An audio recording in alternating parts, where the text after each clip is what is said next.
Le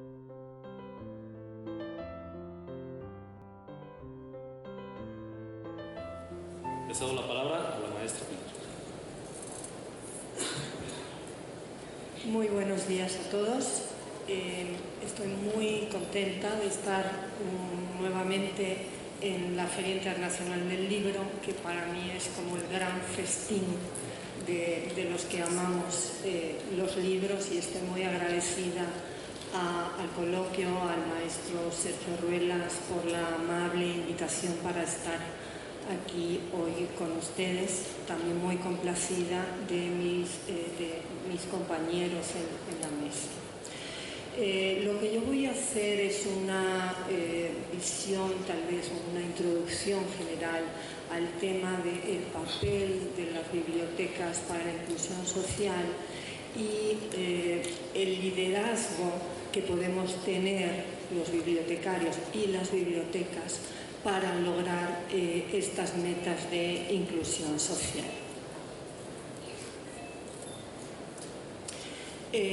Bueno, antes se hablaba de los de abajo, distinguíamos muy bien los pobres, los ricos, ahora se habla de los de afuera, ¿no? Los excluidos, los que están adentro, los que están afuera.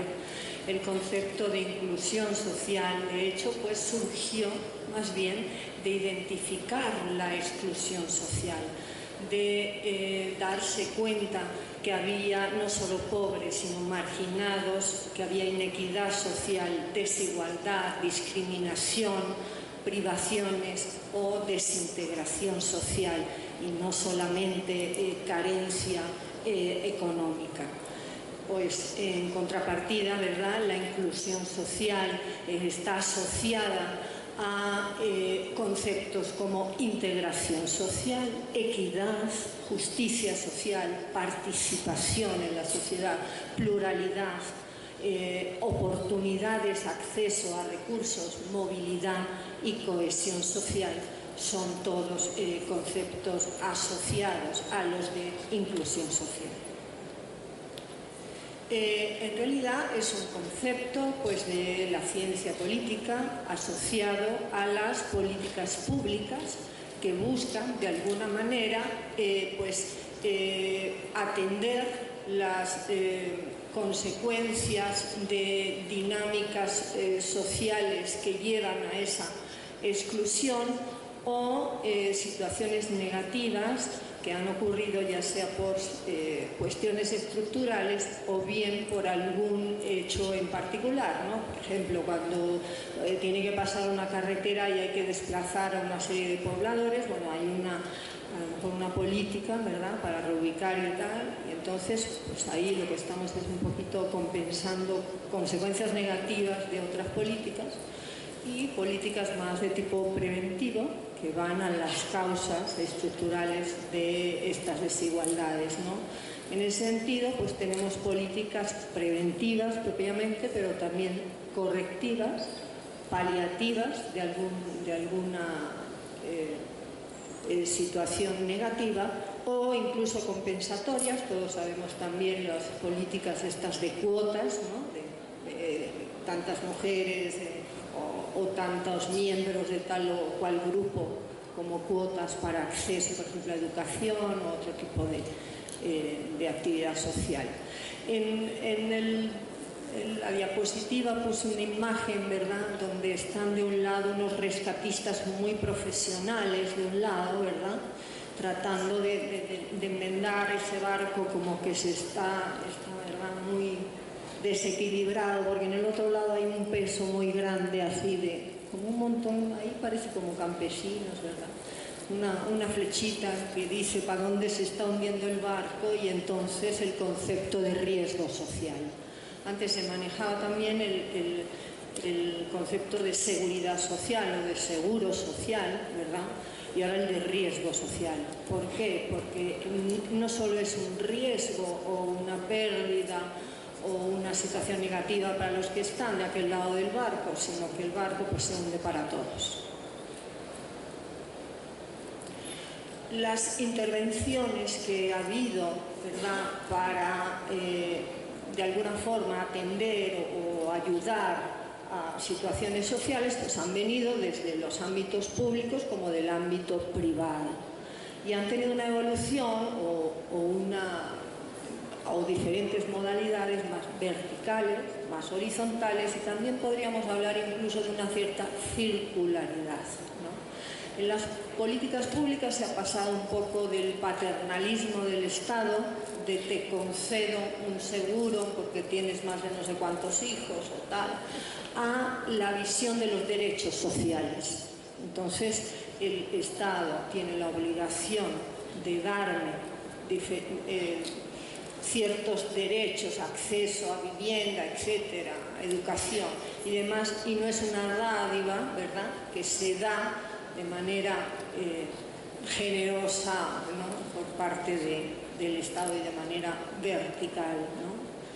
En el ámbito privado, pues bueno, hemos pasado un poquito de la caridad, ¿no?, donde doy el donativo al pobre, ¿verdad?, a un concepto más de solidaridad.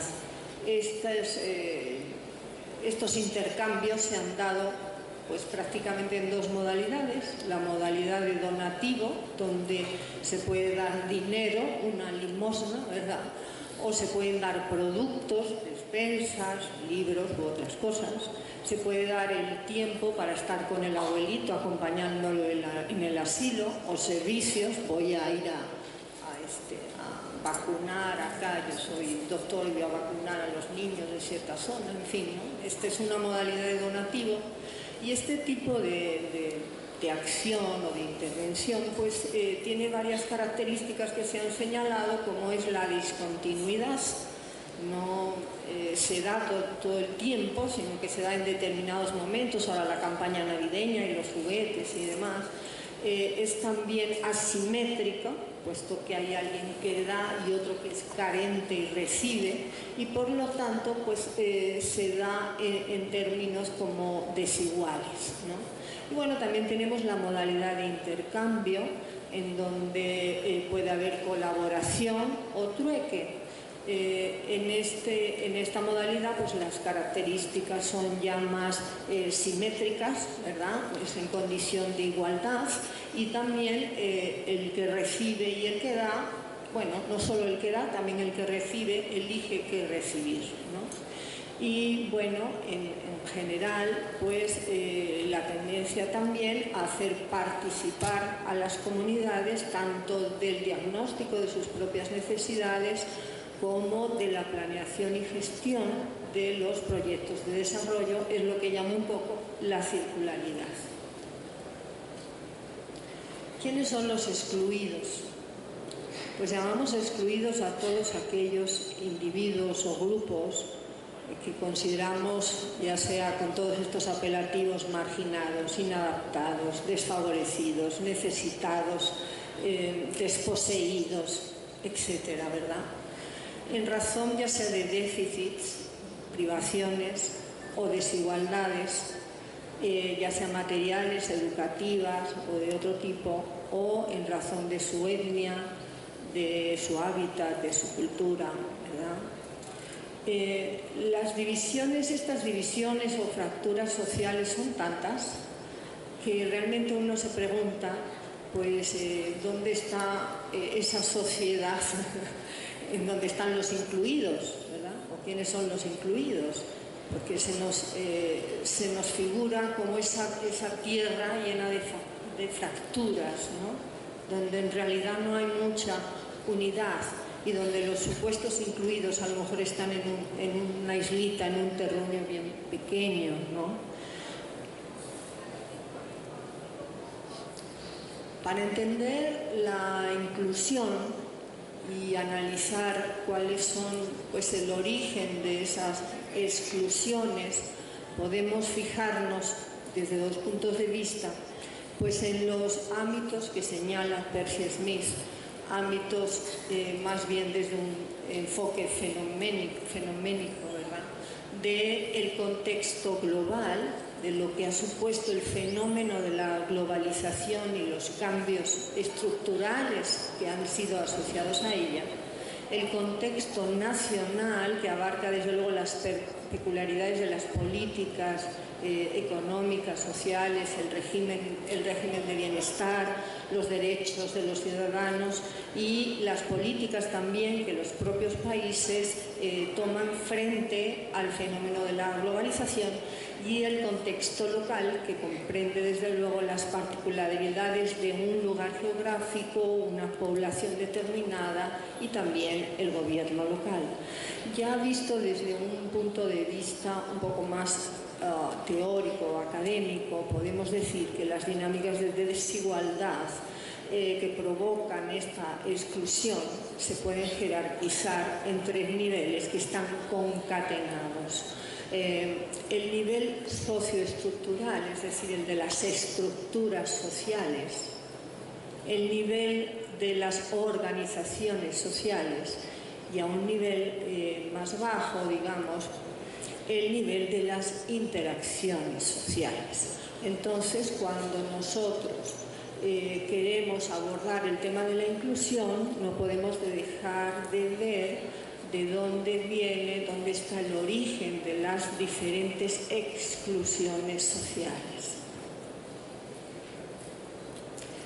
¿Cómo ha abordado la bibliotecología o los estudios de información pues las cuestiones sociales relacionadas con nuestra profesión y quehacer?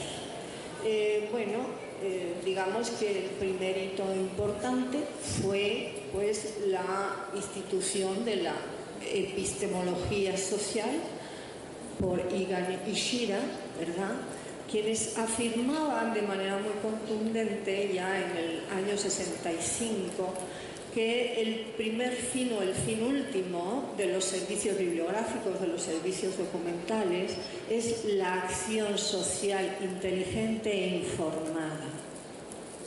Entonces ellos detectaban claramente cuál es la función social y el compromiso social del bibliotecario. También decían que estos servicios deben ser evaluados precisamente en la medida que contribuyen a ese fin. Entonces, más allá de las evaluaciones eficientistas de nuestro quehacer, pues también debemos evaluar y autoevaluarnos en función del cumplimiento de esta importante labor social. Ellos propusieron la disciplina de la epistemología social, la definían como lo contrario de la sociología del conocimiento, porque ellos decían que la sociología del conocimiento estudia el impacto de la sociedad o la influencia de la sociedad sobre el conocimiento.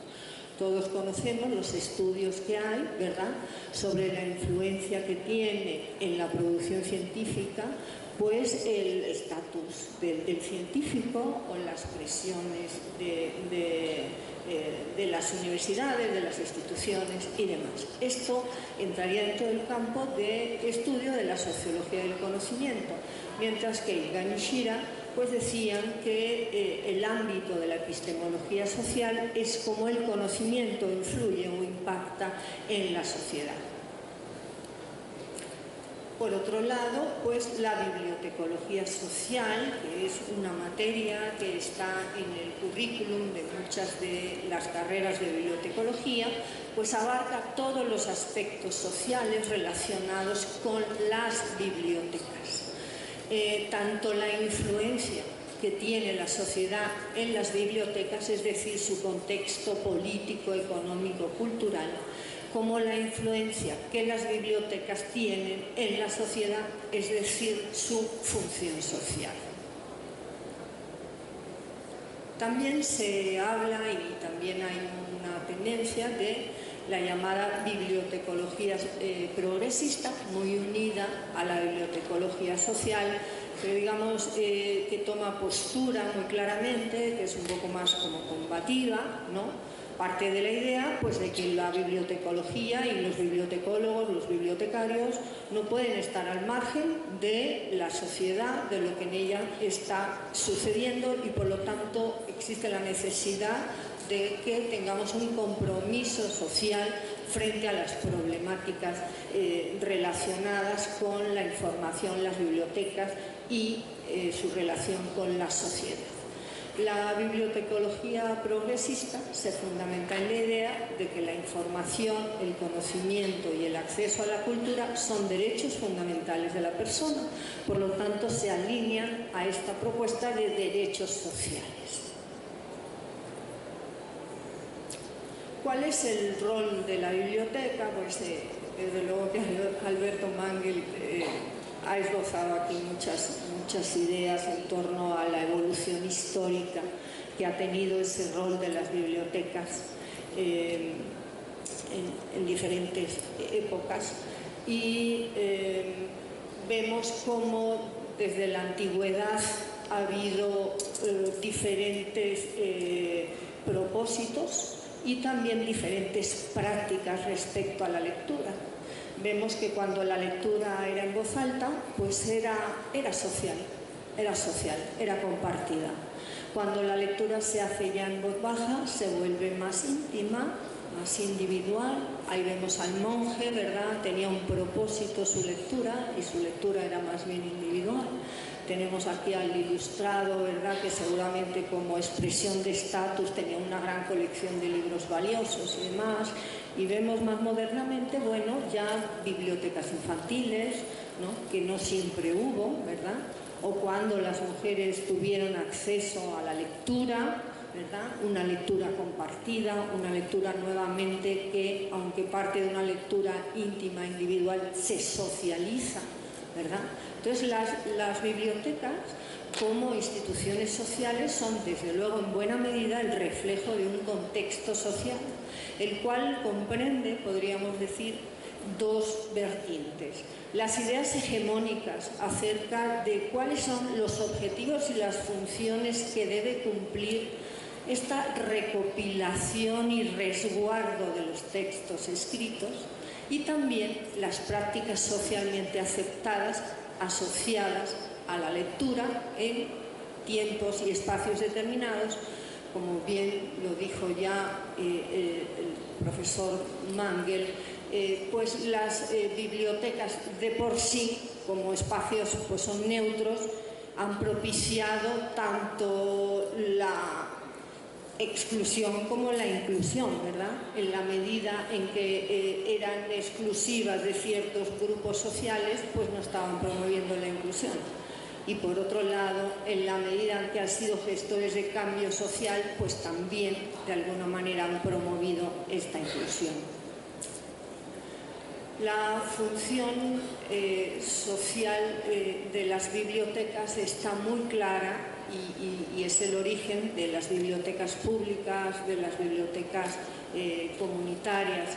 En nuestro país hay además, y digo en nuestro país, en México, que es donde vivo, hay además muchas bibliotecas privadas que tienen mucha vocación pública. Creo que los bibliotecarios, por nuestra vocación de servicio, tenemos esa vocación de servicio público, y aunque teóricamente son las bibliotecas públicas las que hacen esa función social, las bibliotecas privadas, al menos en México, también hacen un importante aporte. Por otro lado, las bibliotecas universitarias y académicas muchas veces en México, por ser quizá fuertes, pues cumplen un papel subsidiario dando algún tipo de servicios a comunidades que de otra forma no tendrían. Y por otro lado, bueno, las bibliotecas universitarias también tienen una vocación social, como lo tiene toda la universidad, de crítica social y de búsqueda de alternativas para problemas sociales. La función de las bibliotecas para contribuir a la formación para la ciudadanía, la democracia, la integración y la cohesión social la podemos ver en diferentes formas: por sus acervos bibliográficos, en tanto que bienes del patrimonio sociocultural pues constituyen un garante o un testimonio de la memoria social pasada y presente. La variedad de sus acervos y la ausencia de censura pues son una expresión de la defensa de la libertad de pensamiento, el reconocimiento de la pluralidad social, la defensa de la libertad de pensamiento, ¿verdad? Y en tanto que el acceso a la información y a las nuevas tecnologías pues contribuyen a la reducción de la brecha de información y la brecha digital. Se habla de la brecha digital porque mucha información ahora pues se transmite a través de esos medios, pero también se puede tener una escasez de acceso a cualquier otra información por otros medios. A la vez, la formación para habilidades en el uso de la información contribuye sin duda a formar personas independientes y críticas, como ya se ha dicho. Las actividades de promoción de la lectura facilitan lugares y nuevos espacios de encuentro para el intercambio de ideas. Y bueno, además nosotros podemos implementar acciones que permitan promover activamente campañas de sensibilización sobre problemáticas sociales. Nosotros, por ejemplo, en el claustro de Sor Juana, que tenemos una licenciatura en Derechos Humanos, pues tenemos ahora una exposición de los materiales que tenemos en la biblioteca sobre violencia contra las mujeres. Entonces, de alguna manera, también desde la biblioteca estamos impulsando ciertas defensas sociales. Bueno, pero esto era sobre el liderazgo y lo primero que tengo que decir es cómo entiendo yo el liderazgo en un sentido más bien amplio, como iniciativas que pueden ser individuales, no solo de un líder así carismático, sino también grupales que promueven la interacción entre miembros de una comunidad para lograr que se estructure o reestructure una situación para que pueda satisfacer las necesidades de esa comunidad y por lo tanto consiste en dirigir la atención y los esfuerzos de otros miembros de la comunidad para lograr objetivos en beneficio común. El liderazgo bibliotecario, desde luego, debe orientarse al cumplimiento de la función social de la biblioteca y debe asumir la defensa de los derechos sociales relacionados con la preservación de la memoria social, el patrimonio cultural, el acceso universal a la información, la libertad de pensamiento, la diversidad cultural, la pluralidad de opciones de vida, la participación ciudadana y la solidaridad. Ya estoy sobre el tiempo, entonces, bueno, el liderazgo, hablando de inclusión, pues tiene que ser incluyente, debe incluir todos los aspectos de nuestras organizaciones, desde la filosofía, la planeación, las actividades cotidianas, etcétera, y también salir de nuestra organización para participar en convenios, redes, asociaciones bibliotecarias que nos permiten tanto compartir recursos de los que se pueden beneficiar más usuarios, como encabezar como liderazgo asociativo la defensa de los derechos a la información. Un liderazgo diverso con estrategias diversificadas que tengan en cuenta estos ámbitos y estos niveles de los que hemos hablado, que no solo atiendan problemáticas inmediatas, sino problemáticas que vayan más al fondo, más a la raíz, pero sin olvidar también a veces necesidades pues imperiosas, ¿verdad? Y que salga del ámbito profesional y también permee sin duda, o que también está presente en el ámbito académico de la docencia y de la investigación. Un liderazgo que esté enfocado a la comunidad en general, a la sociedad en general, pero también a comunidades específicas que hemos identificado muy claramente, como estas personas que tienen algún tipo de desigualdad o inequidades, etc. Acciones individuales, campañas, servicios o bibliotecas completas dedicadas a la atención a discapacitados, adultos mayores, migrantes, poblaciones migrantes, jóvenes expuestos a riesgo de narcotráfico o de delincuencia, de drogadicción, etcétera, personas privadas de su libertad, hospitalizadas, poblaciones aisladas, rurales. Sabemos todos del caso ejemplar de Colombia, donde hay una corresponsabilidad social entre el gobierno y otras instituciones para abatir el riesgo de que los jóvenes se vayan a la delincuencia. Tenemos en Brasil, además de los parques biblioteca que copiaron, digamos, del modelo colombiano, cómo se le introduce el elemento de la tecnología, pero con la alfabetización informativa. Y Perú es un caso, son casos muy bonitos, hay muchas campañas en Perú de servicios en busca del lector, de salir de la biblioteca, por ejemplo en esta campaña que fue premiada por la IFLA, del casero del libro, que fue después copiado en Chile. Tenemos otro proyecto donde se vieron involucrados desde la planeación y la concepción del proyecto por estudiantes de bibliotecología, y bueno, en México también tenemos casos ejemplares, la Biblioteca Vasconcelos, atención a discapacitados, adaptación de las instalaciones, una sala especial para sordos, algo bastante original o poco frecuente, y bibliotecas universitarias que atienden a niños o universidades que promueven campañas de donación de libros.